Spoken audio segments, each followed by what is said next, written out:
Hello, welcome to Hope for Flint. I'm your host, Kristen Wolosinovich, and very excited to have a very special guest in the studio. We've been friends for a little bit. You have been on my show before. Moses West, okay, right? Army officer, test pilot, CEO, founder of Paladin, inventor. I mean, is there anything this man can't do? Yeah. Pretty much not. Well, last time we talked about the time your plane went down. Oh, yeah. That's happened a couple of times. A couple of times, and then you go down, and then you just rebuild it, don't you, and get back up on flight? Yeah. Get back up in the air? Yeah, as a test pilot and fly in the military, if something would break down, we'd be in a flight or somebody go down, we just sit in the field and just walk over there and repair the aircraft. No big deal. Zach and I complain about parallel parking in downtown Flint, and you just repair planes. So I'm very excited to have you today because you are in the city of Flint currently. Right now, we don't know the time frame that you're here. It's indefinitely, but tell us a little bit about Paladin and why you are in Flint, Michigan, sir. Well, when I was working on the technology years ago, when this situation happened in Flint with the water crisis and the water contamination issues, I was actually working with the military at the time, and I was on base. And I remember one of the colonels coming up and asking me, he says, "Would this work in Flint?" And I said, "Yes, it will." But I was totally wrapped up and still working on improvements to the technology, working with the military in the state of Texas to get all of this approved. Because that's where you live. You live in Texas. And you work directly with the Army, and you work with Texas A&M. Right. We're going to start a project coming up with Texas A&M, and in Texas, we're in the foundations of it now, but we're looking at the implementation of this technology in Texas because I've done some pretty good things with the technology to advance it. Whereas most people, they operate the machines in a box. I know how to turn this whole building into a water generator. And so how do you turn the Ferris wheel into a water generator? Not the Ferris wheel. It has to be an enclosed facility where you have air come through. You have something that maintains the temperature to pull the water out of the air. And without giving all of your secret sauce away, it's really building water out of the atmosphere, correct? Oh, yeah. For layman's. That's right. Which would be me and Zach. That's right. But right now we use HFF to do that.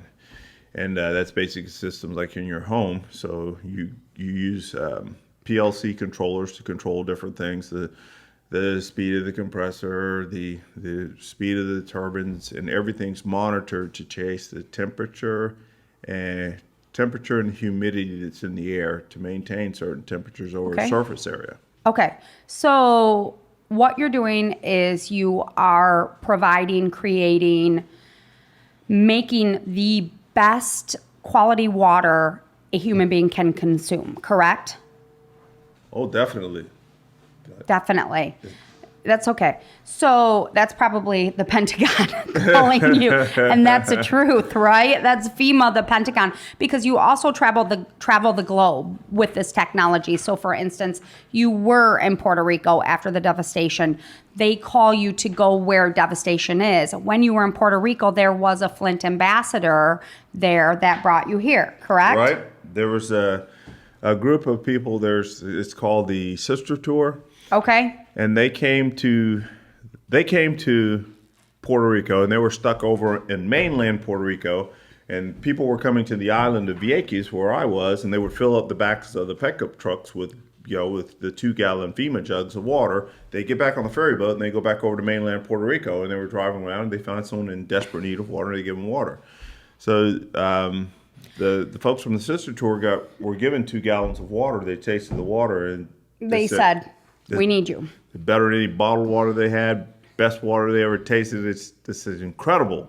So your first trip to Flint, was that when we met? Was that when you were just kind of coming and seeing the city and seeing where you could potentially put the box, correct? Right. I brought the small machine. I brought one that's called the 550. Okay. It's a little mobile machine. You can push it around. So I brought that machine to show people the machine, yes, and to introduce myself to folks and that knew what I had done, and that was fulfilling a promise that I had made that I would come here. And then, Okay, so when we met at that time, I just want to say this. You said to me, this is my technology. You came on the show. We were just speechless at the technology itself. And you said to me, I'm coming back here to provide this community water. And you said, I don't care who says I can. You said, I don't care who says I can't. I will be back here to fulfill a promise.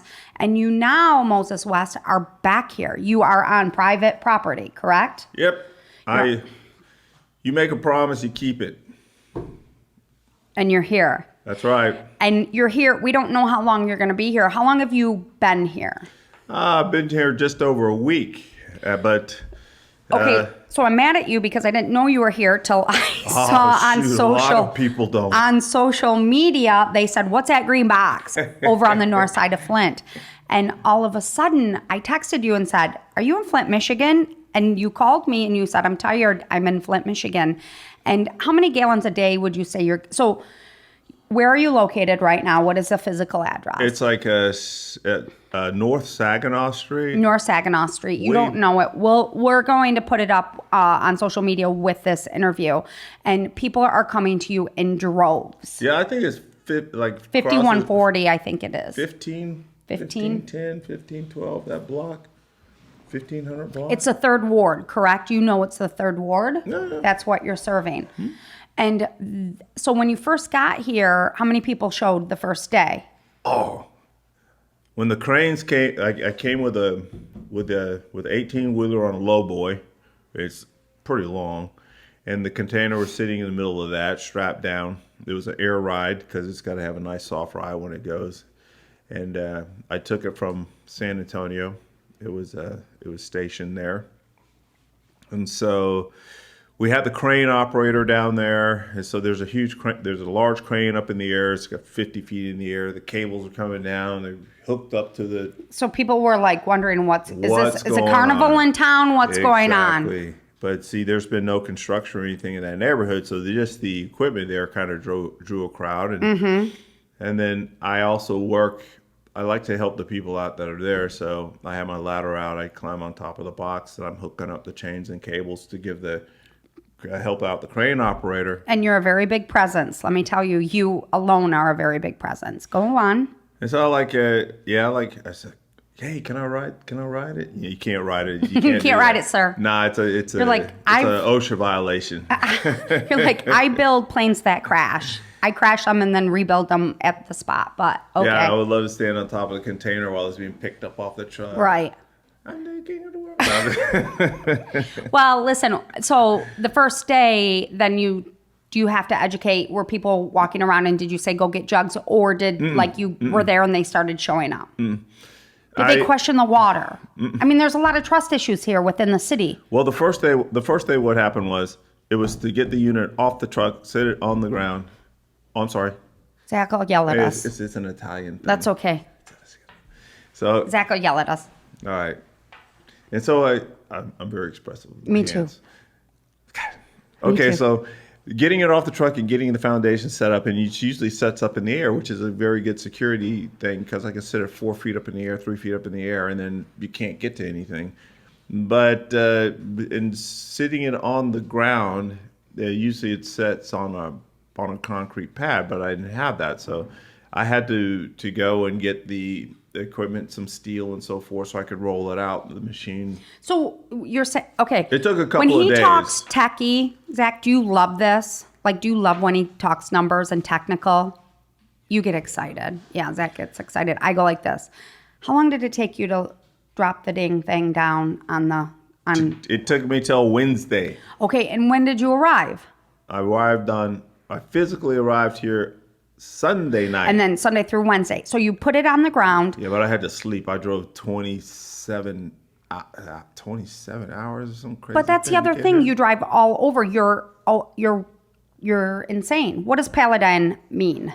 Paladin, champion of the people. It's a knight. Champion of the people, the knight. And that's why it's so important. People need to know who you are because that's exactly who you are. So you get it on. Now, were people questioning the water, anything, or are you able to pass out literature about who you are and what the water contains? Nope. No, you showed up and they came. Like, I'm interested in the process. Okay, once I got the machine set up and started it up, and everything was running properly, let it run, let it filled up with water, and then the people started coming by. They asked the question what it is, and they were asking when we were setting it up. Plus, when I was setting it up, the neighbors and everybody came out and they helped me. And while I was out there, people were stopping by, and I was telling them what I do. I said, just go on and Google me and find out what I do. And they Googled me. And they knew you were the real deal. Yeah. And so when we're sitting out there working, so many people came out. They brought their shovels. They brought their own gear to help me. That's a story I needed. Yes. And then the little children, the parents came out and they met me, and then they said, yeah, okay, my kids want to play over here. It's okay. Yeah, you kids can play over here. And so started building your own community. Like you had your own little like group. Right, and everybody turned after a few days. Everybody said, when they started getting water and they people tasted, they said, "This is it. This is the bomb." And now they're coming in droves. Yeah. And you put it out there that it's unlimited water. They're coming, but you had mentioned offline, we talked about one came, you may have to start putting limits on it because someone came with the truck, but their intention wasn't to be greedy. It was to take it to the elderly, right. to those who aren't able to travel. That's right. There's a group of people, I can't remember their foundation to save my life right now, but they run around to the elderly assisted care facilities where the people can't get out, the elderly, the nursing homes. Yes, sir. And everyone's got their own jug. It had their own name on it, and he had 300 gallons in the back of the truck. And I said, look, when the truck started, we were filling up all those gallons, and then the truck started riding down on the shocks yesterday. I said, hey, we have to stop right now. You're going to have to come back. We'll have to be a little more paced on that water. No. It wasn't that. I was worried about the weight of the truck. That's what I'm saying. Yeah, you were more worried about the truck than you were the water right, the water supply. Yeah. The water's still being made while they're taking water. I'm still making water. So I was like, check the shocks on the truck, and then the truck drove off, and it's boom. I could hear it hit I said, okay. So when you come back, so he came back. I gave him another 200 gallons of water, and so. And the machine was still making water. So now it's just spreading word of mouth. But what's happening now, too, is I know that there's some national media outlets that'll be coming in because to me, this seems like a no-brainer. Oh, past that point. Right? It just seems like a no-brainer. So here's the other thing about you that, while we have massive relationships and have collaborations with the private sector, the public sector, the city government here, that's never, you go rogue. That's never been your narrative. You probably have some of the highest level of, what's the word I'm looking for? With the Army. You have the highest level of security clearance. I'm not saying that you do, you don't have to say that, but you have the relationship with our military. So you are just able to come in, put this on private property. You're able to come in, but why do you do that? Just out of curiosity. Do you don't want to go through the red tape? Do you not want, you just want to serve the people is my point. Right. You are all about the community, and it sounds like they get that feeling. It's I always say it's one man and one machine. So I control that machine, and it's my property when I have it. I can jump over this mountain. This mountain is a hard climb, this bureaucratic mountain. And I can go directly as a private citizen to the public and provide this technology. You know what that reminds me of? When I used to play Barbies, and I'd say, I'm bringing the Malibu Barbie pool. This is my pool. And then if I was mad, I could take my pool. I could go home. It's my pool. Don't make me mad. Right?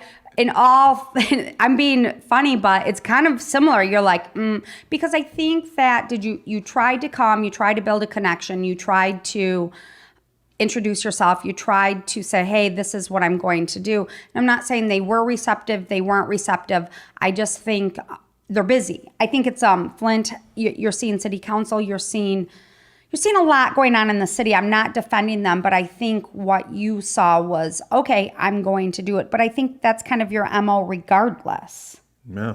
You just come in and do it. Do it and ask for permission later. That's why I like you so much. That's why we're best friends. But the thing... But I mean, I'm not saying you shouldn't follow rules, and I don't think you shouldn't I am govern following laws. the rules. You are, but you're just doing it at a national scale. Right, but see what with this technology, we've already gone through the Texas Commission of Environmental Quality, which is some of the most stringent water quality and power consumption quality requirements in the land. The Lower Colorado River Authority in Austin, Texas, which is the LCRA, what we call it. And then your manufacturing equipment for the United States military, you're already approved at the federal level. So if you want to come here and give me pretty much of a hard time, there's a few people that you can call, they'll say, hey. He's legit. Okay, so real quick, there's a couple other things I really am very passionate about asking you. How long do you think you'll be here? I'm going to be here till I get the job done. Okay. But here's something. I got to add this, though. Go ahead. Okay. Right now, what we've done in that field in Flint, that is that machine, one man, one machine right there, supplying hundreds of people every day with drinking water. The little kids come up with their 2-gallon jugs, get water.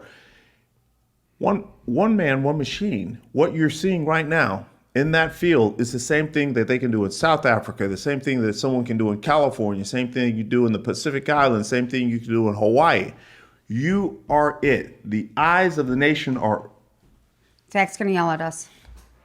Sit on him. I feel you. The eyes of the nation are on you right now. Yes. And if you don't... They've been on us, babe, for 5 years. They've been on you. So finally, 5 years. Like you and I've had this conversation. We've had this offline conversation. Like, to me, learning about the technology, knowing what you're capable of, this is... I've said this to you. Why is this not here? But here's here's another question I have. Okay, I get it. Like, this is a no-brainer. But what about when I want to be at home, like the galvanized pipes? What about replacing the pipes and the current process AR? Because I do want to. I want to live in my home. I want to shower. I want to be in my home. I got an answer. Okay, I'll let you talk. Maybe. Okay, so everyone says, okay, we're going to bring this bottled water to this parking lot right here, and everybody's going to come get this bottled water in the parking lot. Okay, so the bottled water's in the parking lot, and someone's got to deliver it. Use fossil fuel to get it. You got to go to the store to get it. Some boat's got to bring from here to there. You've got a system here now. Just plop it down, and it's making thousands of gallons of water. So this is like your neighborhood well. Got it. You can go there and get it, and while you have it in operation, in the summertime where it's so humid out there, you're making so much water, people can't take it all. You bank that water for the wintertime, and this time you can save money from all of this bottled water and waste and garbage that's got to be taken away. You have a water supply right there. Fix the pipes. Okay, so we have water right now. Fix Flint, the pipes. Listen to me. The city of Flint just made a massive announcement that Nestle's going to continue to provide neighborhoods. The city of Flint, that's what I mean by them, the neighborhoods, with bottled water. Follow the money. Okay. Follow the money. We're moving forward. So now we're moving forward. Yep. Okay. Now let's talk about you. You and I have also had this conversation. You do not leave your technology. So when the green box comes, Moses comes. Mm-hmm. Okay. Now, this is what I said to you. That paladin itself, right? Champion, warrior, the knight. We said, are you ever going to have a work-life balance? I don't want one. Okay. This is what you live for. You live for these communities. You live for helping and serving the people.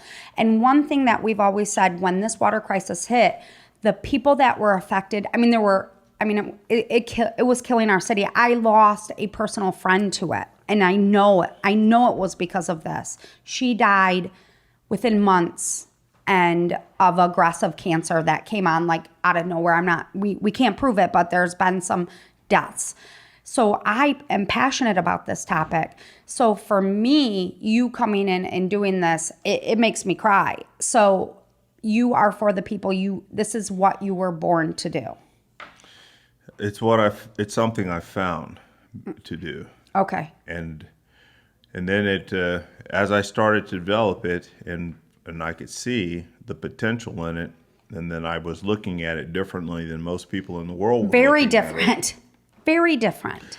The three sources of water, liquid, solid, and gas, and we've got all this technology, and we can put satellites into space. I'm like, look, liquid, solid, gas, technology. You can do this. You can do this. But And you've so- always looked at it from a scientist. No, There's so a business the- model of a monetary. You've never looked at it from that standpoint. Who is funding you to be here? the Water Rescue Foundation, which Okay. I'm the spokesperson for, is funding this through donations, through some donors that would like to remain private. And I respect their privacy, and I respect these donors. They just came out of, and they've donated to get this unit here. Okay. And getting this unit here right now has just, It's changing the narrative. it's completely changed the narrative. But we look at, say, Jaden Smith, who did receive a lot of coverage, and he has, He's prettier than me. well, that's in perception. He's got that, but does that even come close to what you No. produce? It's not even. It's not even in the wheelhouse. Not even in the ballpark. Okay. I don't want to disrespect anybody's technology because No. they're trying to help. Because We love them coming in. We're all, what we are is what he's doing, what the other companies that come here and do. We're all part of an arsenal. We're just a tool in an arsenal to fight a battle. So A public health crisis. Right. So this tool, if we combine in our efforts, we can do the job. Where people have to stop doing is stop saying, well, I'm the best.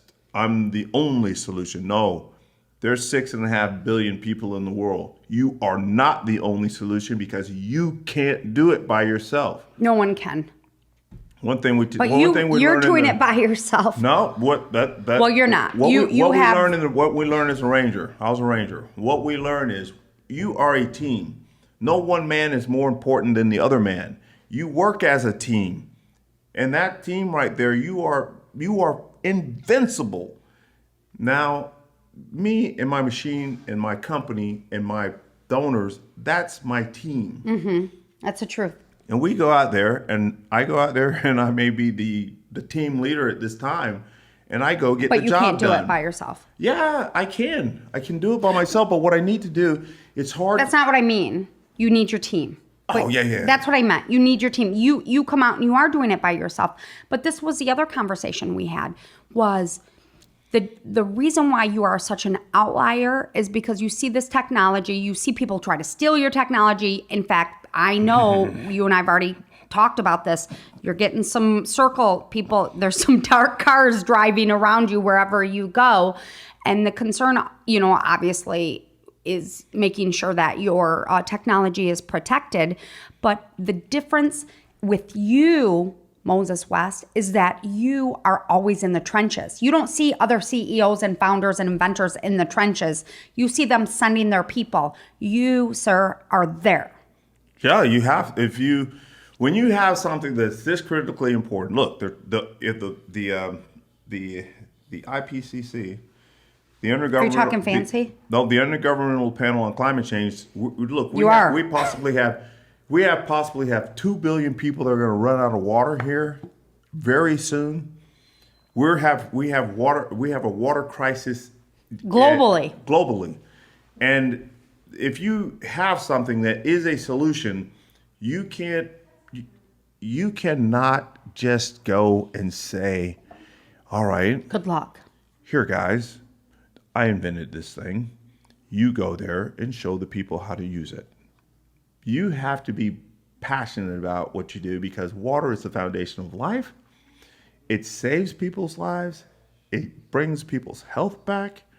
And as the person who is the chairman and founder of the company, I'm going to go there because I have that connection not only with the equipment, but I have that empathy for the people who are going through this. And this comes from a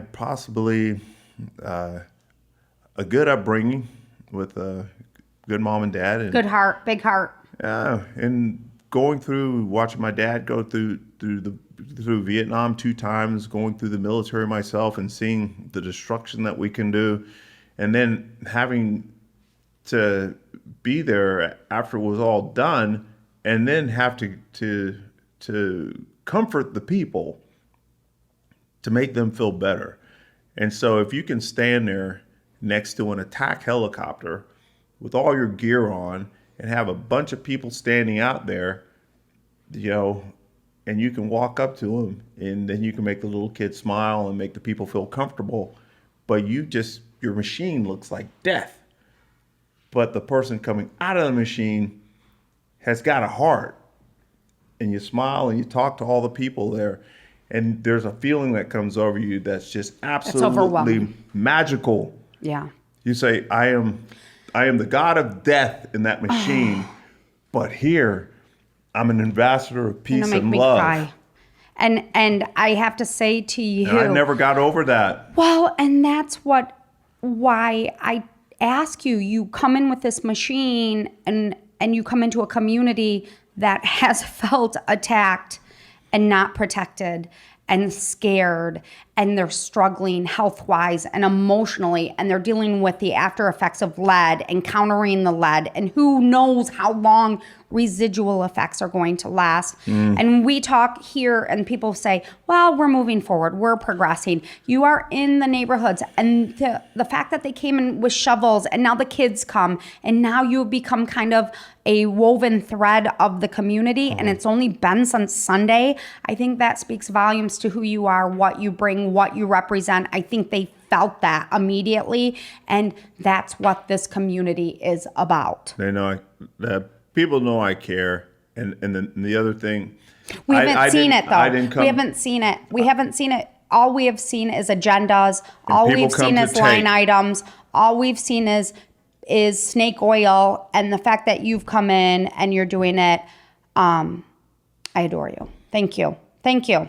And this isn't going to, this interview, it might get some panties in a bunch, but it is what it is. And so people get out there and get water. Hey, it's what we do. It's the truth. This show is about the truth. And you said you were going to come. You and I met like serendipitous. And I knew you were doing something special. And you said, I'm coming back. And we had discussed like where the dollars were going to come, how you were going to get funded. I mean, we have so much going on. And then I saw you were here. I mean, I'm a little mad, but that's okay. I was so busy. Well, me too. But now you're here. And because you, Moses West, you are the epitome of hope, not just hope for Flint, hope for humanity. So thank you for bringing humanity and human and kindness back into a very, very nasty climate. Thank you. You're welcome, but you're stacking a lot of weight in my rucksack there. It's the truth. I say a lot of stuff, trust me, Zach will tell you. But I say it with purpose, and I don't mince words. So get there, meet Moses. Paladin is there. We will have the address. We will provide the address. Are there jugs available? Most people have jugs. Oh, I got with my on the for-profit side of my company. I got with my my contracting officer, Dexter Moon. It's just and we've got some. He came up here the other day. He went back home. I almost cried. You're like, don't leave me. No, there's good people here, but. Yeah, Dexter and I. That's your bestie. That's your BFFL. Like me and Zach. Zach, you're my best friend. Wingman. You're my wingman. He doesn't like it and he hates it, but he's stuck with me for life. So I love you. Thank you, Moses West, Paladin. Check him out on Google. Check him out on Water Rescue Foundation. You can donate there to keep this mission going. You have to keep this mission going when these kids, and we're going to provide these pictures. Wait till you see these kids. And I need to build these units too. I need to build. We have to build them. 6 units to put here to do this, and then the units that I build to put here, I'm going to make them so simple to operate. All you're going to have to do is push a button. Thank you. If you got a problem, just call me up. I'll come in. I'll help you out. Thank you, Moses West. Thank you for being here today. Thank you all for letting me come here to do this. And well, I think you don't ever need our permission, or really sounds like anyone's permission to do whatever Moses West wants to do. And hey, I'm cool with that. Moses West, Paladin, you definitely are. Not just hope for Flint, hope for humanity. Thank you. Appreciate it.